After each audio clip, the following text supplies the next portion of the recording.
Il n'est pas nécessaire d'être milliardaire pour identifier des héros. Les héros sont les hommes. Et ce sont les grands hommes de l'histoire de l'humanité qui sont les héros des Noachides. Cela commence par le premier des hommes, même s'il a eu une chute. Finalement, il est le symbole de la grandeur humaine.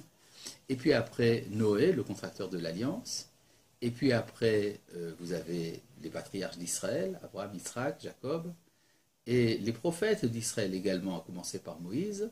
Sans parler évidemment de tous ceux qui se sont associés au destin d'Israël dans leur histoire, qui sont la maison d'Abraham, comme les appelle Maïmonide, Beth Abraham, ainsi que des personnages tels que Jéthro, et puis par la suite Naaman, qui était le général en chef de l'armée syrienne au temps des rois d'Israël, et qui était, d'après la tradition noachide.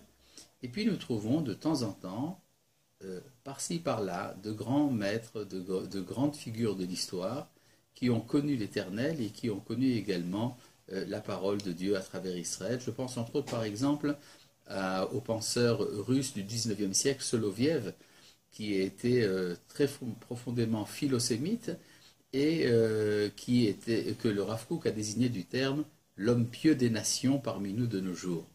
Et je pense qu'on peut également mettre dans cette liste des gens comme Balfour, ou bien comme plus proche de nous, le dramaturge Eugène Ionesco, qui connaissait la grandeur d'Israël, et je pense qu'il en manque pas mal dans le monde entier, mais je pense que les plus grands des héros du noachidisme sont les noachides actuels de nos jours, qui sont les avant-gardes, les pionniers d'un mouvement universel.